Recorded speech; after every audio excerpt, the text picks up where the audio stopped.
Hey folks, welcome back. We are here with Eddie from Porkbun. Eddie, do you want to just introduce yourself, let people know who you are and where you're from and all that stuff? Yeah, so my name is Eddie Barksdale. I'm with Porkbun.com here in what right now is beautiful Portland, but normally rainy. I'm the marketing specialist here at Porkbun. Been here for about 3 years now, and got over a decade in experience in marketing, web design, freelance and stuff. Very cool. So Porkbun is a domain registrar, and I think we all know how those work, but I was talking to you and Danielle a little bit about the ideas behind like the .dev domains and stuff like that, and so I thought it'd be cool to just jump on and talk a little bit about how the domain registry works. I think people kind of have an idea of how DNS works in my audience, but then also just talk about what kind of cool things you've been seeing people do with a .dev or a .app or whatever domain. Yeah, let's just jump in. As far as the domain registrar works, I mean, how does that all kind of come together for you? Yeah, so you can kind of think of a domain registrar as, I suppose, like a car dealership. We're the ones that actually service your car, service your domain, sell you the domain. And then there's the registries that are the owners of the top level domains, the TLDs. So like Google is the owner of .dev and .app and a couple other domains. We also have a side that owns, a couple of top level domains. Right. Yeah, I had the folks that own the .tech top level domain sponsor me for a while. And yeah, so it's kind of that same idea. And then, yeah, you put in your DNS stuff and when people go to that domain, they get the right place. I mean, I don't know how else to say it. It's kind of like the phone book, right? Back in the day, domains, if you remember those. Yeah, domain's definitely kind of like phone book, translating, all these numbers and stuff into something we can all comprehend, something we can remember, a lot easier to translate. It's the base for our emails, basis for a lot of different services as well. Yep, absolutely. Yeah, I think it's funny because I remember back in the day, if I had anybody I called on a regular basis, I knew their phone number. I had it memorized, and nowadays it's just not that way. But yeah, these domains really kind of come in handy. It's kind of nice because it's just, if you can pick something that people can remember, they can keep coming back. Yeah, and that's kind of the beauty of new top level domains. So like we've been mentioning .dev, .app. There's stuff like .cloud. You had mentioned .tech, Radix. These are all just a lot shorter, usually easier to remember domains, and they also have a lot of availability. People say that all the good .coms are gone, which is probably not totally true, but you're probably not finding a lot of super short domains under .com, but you could find them under .dev. Yeah, the other thing that's kind of come in for me, at least, is that I'll get a domain that I think is memorable, something.com. So one of them that I purchased recently was podcastplaybook.com. And I had to pay $1,000 for it. Finding a .com domain that is like kind of the one that's out there and available is just, it's hard. And so, yeah, doing a .dev, especially where, I've got an audience of, developers and DevOps folks and stuff like that, having a .cloud or a .dev where it can be memorable, but I can go get it for a lot less than $1,000 is really kind of nice. Yeah, and there's also just, you're able to get it directly. It's brand new. I know in some cases, you pick up a domain that somebody's owned for a while. Maybe they did something shady with it at some point, and it's got a bit of a email reputation or something. That could be a concern for you picking that up. So yeah, getting a shiny new domain that just matches with kind of where your niche is, whether you are a developer, whether you're a front-end designer. There's stuff like .design. And there's a lot of other like kind of just use cases that you can use different domains for. An interesting one I saw the other day was .help. Somebody had used like a short .help domain, and they give that to their clients to like open up a backend portal. I like that. Yeah, there's just like these clever little things that you can do. There's also like .rsvp for your calendar invites. Oh So that's yeah, something super simple. hadn't thought of that either. I like both of those. So, what kinds of things are you seeing people do with a .cloud or a .dev or a .app domain? Because it seems like people kind of went with like the .org or .net for like, kind of a group of people or an organization, or something like that. But yeah, it seems like you can kind of get creative with some of these other ones. Yeah, definitely things like .cloud and .dev, huge opportunity for a portfolio. Okay, Um, yeah. and just kind of keeping your brand together. I know I've gotten job offers just for having a domain in my email signature. People Mm-hmm. look at my portfolio and are like, Yep. hey, this is kind of cool, are you available for hire to work on this project that we're doing or whatever. um, and just like having something that's more specific. Another great use case I've seen has been folks using it as kind of their social media handle. Oh, okay. Yeah. like uh like TikTok and Instagram, you can put a dot in your username, and why not just have that go straight to your website? That just, Yeah. and especially if that's your portfolio or if you're selling something, offering a like service, is just a really easy way to have a consistent brand all Mm-hmm. throughout, and you're just easily accessible. No, that makes a lot of sense. I know also like for Mastodon and stuff like that, people have picked up the .social TLD Yep. and used it for that. And so, yeah, that's really interesting. I like the idea of using it for a portfolio site where it's, yeah, effectively, hey, it's me dot dev or whatever, right? So I go pick up chuck.dev or something and just, just have it be all my dev stuff, right? And then, all the podcast stuff lives on a .com, but yeah, if I need to pick up a freelance client or something like that, I can focus that there and not have somebody confused by all the other stuff I do on another website. Yeah, and I think to some degree also, as a developer, if you're doing a lot of testing with different Mm-hmm. sites, different hosts, to me it sounds a lot easier just to use a cheaper domain or Mm-hmm. something. So .xyz, for instance, you can grab them for about $10 yearly Mm-hmm. cost. A good TLD, pretty easily recognized and explainable. I mean, even I think Google picked up for Alphabet abc.xyz. So, Oh, okay. and with a, if you're using a test domain, it just seems so much easier if something goes wrong. uh I don't know if you have a Mm-hmm. lot of experience messing with DNS, but like it can be really finicky. The wrong, just one like little typo can crash everything. That's Mm-hmm. crashing your email, crashing your Right. website. Having stuff kind of separated, that's kind of that redundancy in that you've got something else to kind of play with, um, and keep separate. No, that makes sense. And I remember way back in the day before they kind of had the new TLDs come out.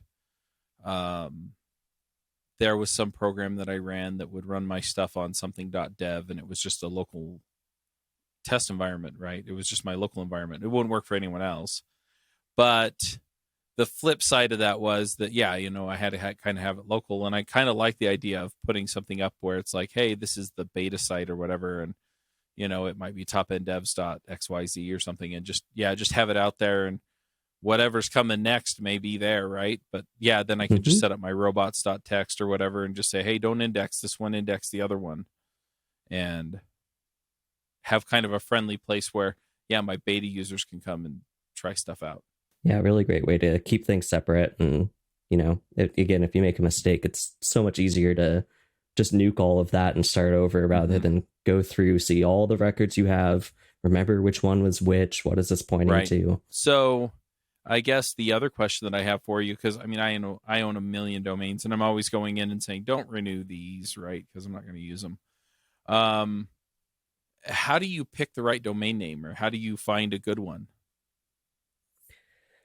So we have like a bit of advice for this. Definitely something short is obviously kind of ideal. Mm-hmm. Fits nicer on a business card, on a Right. signature. Um, in Character limits for general, social media. yeah, exactly. In general, we would advise against like hyphens, Mm-hmm. or anything that can kind of like it. We have what's called the parking lot test. Can you shout it across the parking lot and somebody understands it? Something like my name, Eddie, has multiple spellings, right? So Right. I might want to find a brand for my own personal use that is not just my name, because Right. someone could easily misremember that. Right. So those are kind of the things that I would say you're mostly looking for if you're trying to figure out what domain to choose. And I think it's really important. Like in some ways, a domain name is more important than your brand name to a little bit. Uh, sure, people might find that controversial, but I mean, I worked for a company that had a 4-word company name. Everyone knew us by our brand name, by our domain Right. name, because it was shorter. Right. And like we did a huge rebranding with that. The marketing people that we hired out, they suggested a new short phrase acronym or whatever for us. Mm-hmm. It never stuck because it was different from our domain name, and that's what Right. people knew. That's what people remembered. It's really important to choose the right one and choose one that's memorable, because it can be hard to change it. Yeah, that makes sense. That makes a lot of sense. I mean, I don't think people even know the name of my company.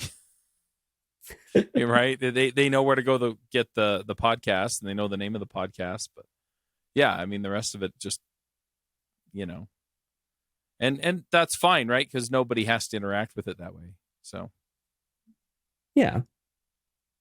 I mean, like another example of just good branding ideas. I mean, Porkbun itself is one. Our founder Ray, he picked out that domain in, I want to say it was 98. Just knowing that it would have value sometime down the road, and like it's unique and memorable enough. We get a lot of people finding us just typing in domain registrar or something like that. Nice. It just stands out very well. Yeah. So definitely, like if you're finding a domain that just stands out, that is not just going to show up, compete against every other like SEO keyword out there, you're just gonna have a better time with it. Yeah, it makes sense. And then you can tack on the .dev or the .cloud or whatever, because that's relevant to what you do or who you are. And find something that is in your niche or that has availability. There's also country code TLDs, CC so all the 2-character ones, and a lot of those have other meanings other than just like the country. I mean, look at .io, .ai, .tv. These all represent island countries, but they also all have meanings in our industry: input, output, artificial intelligence, television. Yep. Yeah, for a long time, actually, I think FM was another one, but the podcasters picked up on .tv and .fm for a long time. And it was just because it was, hey, we're a show, right? So you can come watch or listen to us. Yeah, and you're more likely to get something that's new, and probably not pay. You're probably paying more than like a .com regular cost, but again, if it's not available, if it's costing $1,000 or more from somebody who's had it for a long time or whatever, like $20 to $30 sounds a lot better than paying $1,000 up front. Yep, absolutely.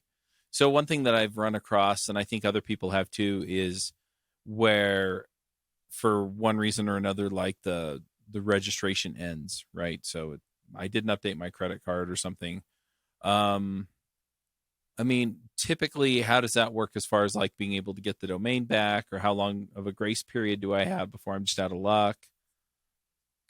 So it can depend a little bit. There's most domains are regulated under ICANN, so that's all of your NTLDs, like the ones we've been talking about: .dev, .cloud, .tech, .app. Those all typically have like a 45-day-ish, 43-day-ish period where you can just renew them at the same cost. Right. At Porkbun, we don't charge you any extra for forgetting to renew it or anything like that. We just charge you what it is. Most registries then, after 43 days, that domains goes into what's called the redemption period. The registry's reclaimed it back. Usually there's an extra fee that the registry tacks on. And that then adds to the expense. After, I think it's 75 days, registries usually just delete the domain by then, and you can just, go back, Somebody just re-register buy it again. Yeah. There is kind of a community of people though that are on the lookout for expiring domains. Right. Drop catching is what it's called. Trying to pick up valuable domains either because they've wanted it and they want to use it themselves. Hoping to do something with it themselves, or wanting to maybe, I guess, profiteer on people who forget. So, I mean, that's something you kind of got to watch out for if it's nearing that delete phase. Is somebody else going to grab it before you're able to? But yeah, usually you have at least a month and a half to get things back under your control, get things back up and running.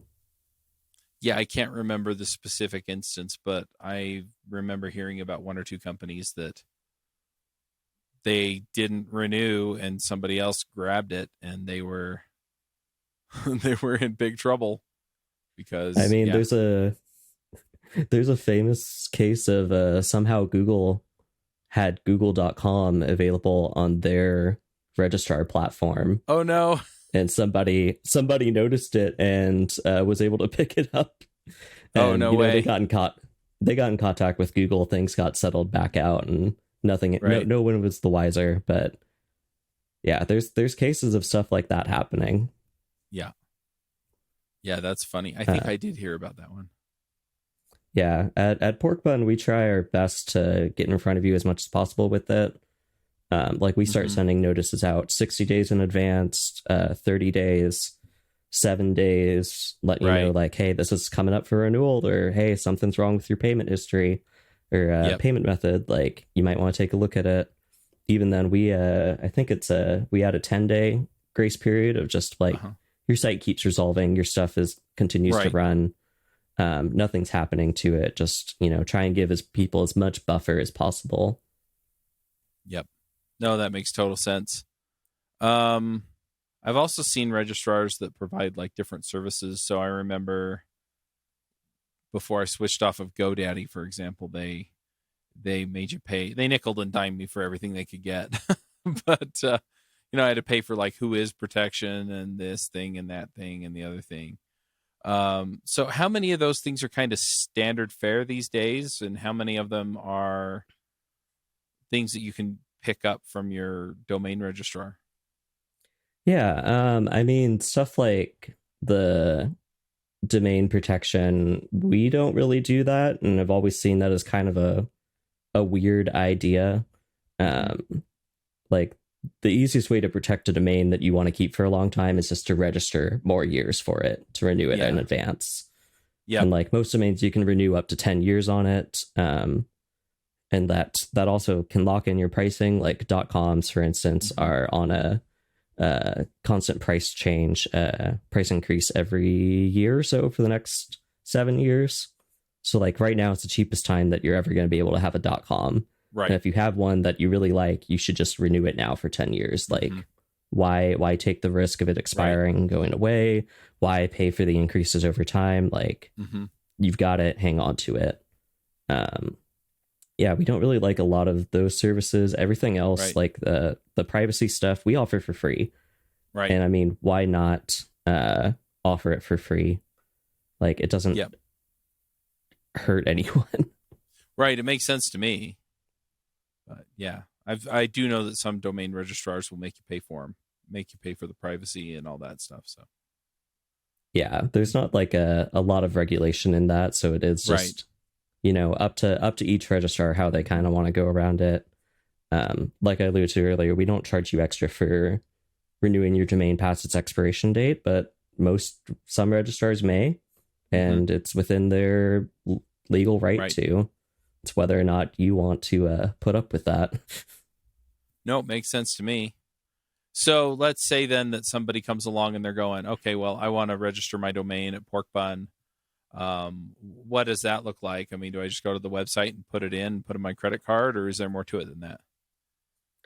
It is that is pretty much it. Go to porkbun.com, search for your domain, figure out which one you like. And then, you can pay via credit card. We also accept cryptocurrency, PayPal. Oh, cool. Try to make a couple different options. And I mean, uh, I think we've done it through your show. We help offer like little deals as much as possible, opportunities to pick up a domain for free. Right. So there's a lot of ways for you to get your domain for that first year and get a really good deal, or even get it for free. Good deal. You're running anything like that right now, or? Uh, we're running a ton of programs, so I know we still have the opportunities for .app and .dev. I'm trying to remember what the coupon code is. That's okay. We'll put it in the show notes. People have to come to the website to get it. Yeah. Cool. Yeah, you can pick up your .app .dev first year for free. Yep. Give it a try. Is there anything else that people really ought to know, or surprising things that people don't know about domain registration? Yeah. I mean, there is like a little bit of just like being careful what TLD you end up choosing, and knowing kind of like the full agreements behind it. Those aren't always super clear, super like intuitive. So .us, for example, we get a lot of people who buy a .us. They don't realize .us, while we offer WHOIS privacy, we actually can't offer it on a .us domain. Oh, and so when you register a domain, you have to provide like, you know, your mailing address, your phone number, email address. Those end up getting published by the registry, and people are like, oh, why am I getting all this spam? So, you know, you kind of got to read those things, know what you're getting into a little bit. There's a lot of ccTLDs that are just open, again, .io, .ai, but there's some that might be restricted to just, you know, for their country. So like if you want to own a .uk, you gotta have a business registration or something, an address right. I think that makes sense. Correct. Interesting. I did not know that you couldn't have WHOIS protection on. Yeah, there's certain ones that you know, just don't allow it, and it can become an issue if you're not ready for that. There's other stuff like there's the .new TLD, which is kind of an interesting one. It has a requirement that everything has to be in action. So like if you go to docs.new, it'll open up a new Google Doc for you. It's a great shortcut that I use all the time. Oh, but interesting. Okay. Kind of. So it could be something where if you own like a creation platform, you could have something .new, and that's a quick way to start your open up a meeting invite or something. Yep. No, that makes a ton of sense. I also just wanted to throw in there for the people who may not be as familiar with it. You know, I used to be a systems admin and stuff like that, but there's a command line utility called WHOIS, and it's just the words WHOIS put together. I think there are also websites named after WHOIS, but yeah, it basically prints out all the information that's publicly available for a domain. And so the WHOIS privacy is, if you don't want your name and address associated with the domain for whatever reason, right? So if I bought one and I'm worried that people aren't going to like what I'm posting to the website, and I don't want to publicize my home address, even though I own it, then yeah, I can get a domain that has WHOIS privacy. And then effectively what happens is folks like Porkbun, they put an address that they have in there instead. And so when you run the WHOIS, it gets printed out and it says, hey, this is Porkbun privacy something something, and here's an address you can mail stuff to. Yep. Yeah, our privacy service screens it, protects it, tries to keep you from getting spammed or getting unsolicited calls or whatever. Yep. I do get emails about some of my domains or junk mail. Yeah, it's something we offer for free. Some other places offer it for free. Some other people try and charge you arm and a leg for it. I don't see the point. Just nope. Yep. Cool. Well, I don't know that there's a whole lot else that I had on my list of things to talk about. But do you want to tell people real quick what they need to know about Porkbun, and then we'll wrap up? Yeah, so porkbun.com, we're a domain registrar trying to provide a mind-blowing experience. Our whole goal is, try and offer as much as possible with domains for the most affordable price that you can get. Whether that's low cost. We offer as much stuff for free as we can, free WHOIS privacy, free SSL, free email trials, and, try and get you have a good experience. And we offer what I think is incredible support, available via chat, email, phone. Good deal. Yeah, not having phone support drives me nuts sometimes. So I appreciate that. All right, well, we'll go ahead and wrap it up here. Thanks for coming, Eddie. Yeah. Until next time, folks, Max out.